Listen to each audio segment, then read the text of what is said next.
On vous parle souvent de criminels recherchés à l'émission et lorsque ceux-ci sont arrêtés, bien, ils font appel à un avocat pour se défendre. Les avocats criminalistes n'ont pas toujours bonne presse parce qu'ils défendent des individus qui sont accusés parfois pour des crimes très graves. Pour nous en parler davantage, nous accueillons aujourd'hui Maître Dubé, qui est avocat criminaliste pour nous parler de sa profession. Bonjour, Maître Dubé. Bonjour, Mme Serrois. Bonjour. Alors, est-ce que vous pouvez nous parler davantage de votre profession? Qu'est-ce que c'est exactement? Bon, d'abord, je vais préciser, je suis criminaliste, effectivement, mais je fais aussi du droit civil. Je peux me qualifier également de civiliste.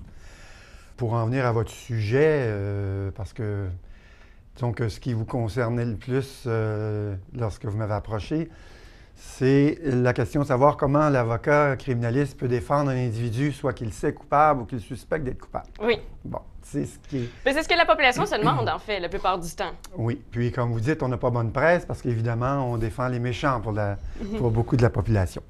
Alors, il faut comprendre d'abord que lorsque l'État accuse quelqu'un, c'est une grosse machine. Hein. L'État a des procureurs, des avocats qui sont spécialisés en droit criminel, qui connaissent bien le droit criminel.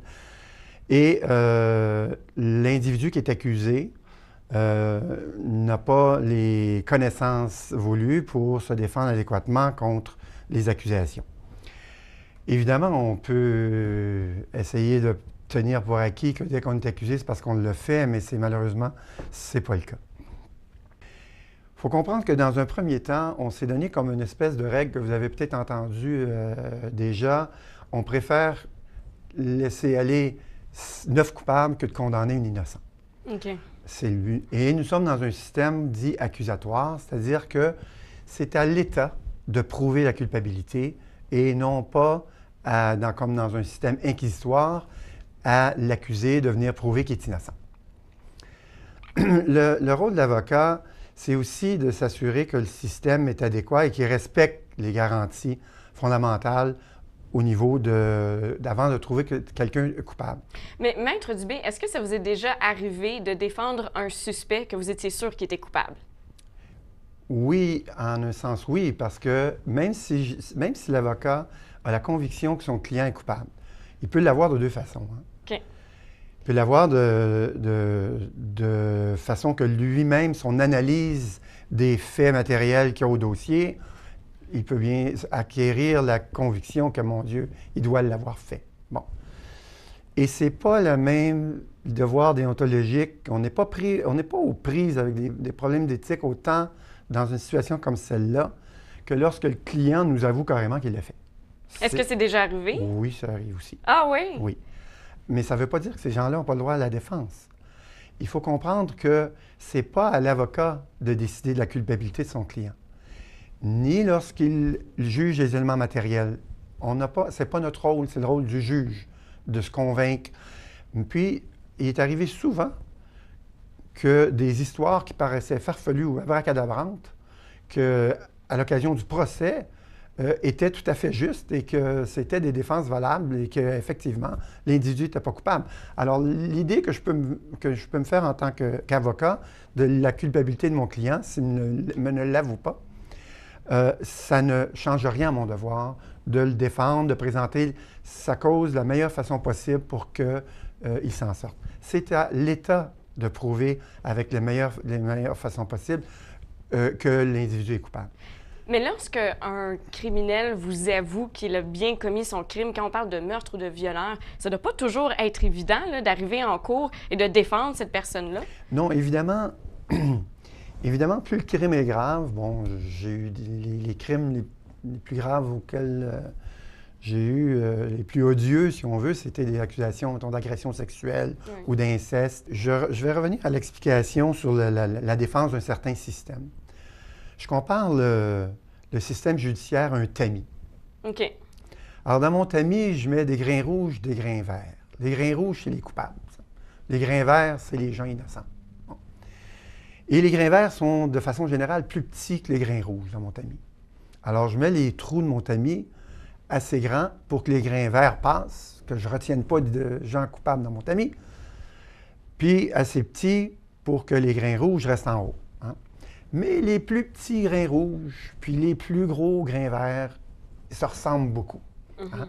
Ça, je pourrais le comparer à dire, bon, un dossier bien étoffé pour la poursuite, un dossier où la preuve est plus mince. Bon. Or là, je mets ça dans mon tamis et je veux absolument que tous les verts passent. Alors bien sûr, les petits rouges puis les gros verts, ça ressemble tellement que si je veux que tous les gros verts passent, il y a des rouges qui vont passer aussi.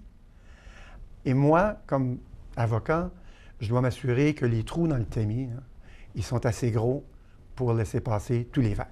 Alors, je sais qu'ils vont passer des rouges, le système, tout le monde sait qu'ils vont passer des rouges, mais on est plus inquiet qu'il reste des verts dans le panier. On ne veut pas qu'on en ait des innocents. Maintenant, c'est quoi les outils pour s'assurer des trous dans le tamis? C'est la présomption d'innocence. C'est-à-dire qu'on n'est pas coupable tant qu'on n'est pas prouvé coupable par l'État.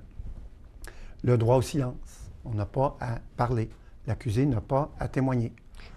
Mais ça ne doit pas être évident pour des crimes odieux, d'après ça, de regarder les victimes qui sont dans la salle de cour. Parce que, est-ce que vous avez de la compassion pour ces personnes-là lorsque vous défendez des criminels que vous êtes assurés qu'ils sont coupables? Ah, bien sûr. Je vous dirais même que je suis un individu très sensible. Mais la question est que le système est fait de sorte que le fardeau de preuve qu'on impose à l'État va s'assurer que ça ne devient pas trop facile de condamner quelqu'un. Parce que si ça devient trop facile, c'est là que les verres vont rester dans le panier. Alors, on exige un fardeau de preuve élevé, un fardeau de preuve hors de tout doute raisonnable. Et il y a des recours aussi en vertu de la charte, les règles de preuve en général, c'est-à-dire comme par exemple les confessions. Les confessions, on exige un certain standard, ne peuvent pas être le résultat de menaces ou de promesses qui feraient en sorte que l'individu aurait dit des choses qui pourraient être fort différentes de la réalité, simplement parce qu'on lui a promis des choses. Bon. Alors, toutes ces limites-là, toutes ces règles-là, c'est pour s'assurer que, justement, les trous du tamis restent toujours assez petits pour pas... assez grands, pardon, pour pas qu'il me reste de grains verts dans le tamis. Et c'est pour vous protéger, vous, c'est pour protéger vos voisins, c'est pour me protéger moi. Parce que vous savez, quand vous êtes pris dans les griffes de la machine de l'État, ça coûte cher. Ça coûte très cher et ils ont les moyens sont presque illimités, alors que ce n'est pas le cas pour l'individu qui se défend. Et Maître Dubé, une dernière question pour vous. Est-ce que ça vous est déjà arrivé de refuser des clients? Bien sûr. Ah oui? Quel genre de client? Ah bien, il y a toutes sortes de raisons qu'on peut être obligé de refuser un client. D'abord, il peut avoir un conflit d'intérêts. OK. C'est-à-dire que le client, par exemple, je défends déjà un individu dans les mêmes contextes qui, sa défense, c'est de mettre le blâme sur l'autre. Je ne peux pas prendre le deuxième. Ça peut être que mon associé a déjà défendu, a eu un client qui est en conflit d'intérêts avec celui que je veux défendre. Alors, parce qu'au niveau des conflits d'intérêts, c'est pas seulement le conflit d'intérêts qu'on regarde, mais l'apparence de conflit d'intérêts. Alors, je peux refuser un client parce que je ne m'entends pas sur sa façon de faire. Par exemple, le client, je sais qu'il m'avoue qu'il est coupable, puis il veut que je le mette dans la boîte pour qu'il témoigne sur une version différente de ce qu'il m'avoue être la vérité. Je ne peux pas faire ça comme avocat. Je peux lui dire, regarde, assis-toi, on va laisser la couronne faire sa preuve, on va laisser le directeur des poursuites criminelles pénales faire sa preuve. S'ils ne sont pas capables de faire leur preuve, bien, regarde, tu seras acquitté parce que moi, je pense que les garanties qui protègent l'ensemble des citoyens doivent être priorisées sur ce que moi je pense de ta cause. Maître Dubé, merci beaucoup de nous avoir éclaircis sur votre profession. Maître Dubé, qui est avocat criminaliste. Et pour nous, on s'en va en pause et on va revenir tout de suite avec des cas de personnes portées disparues. Restez là.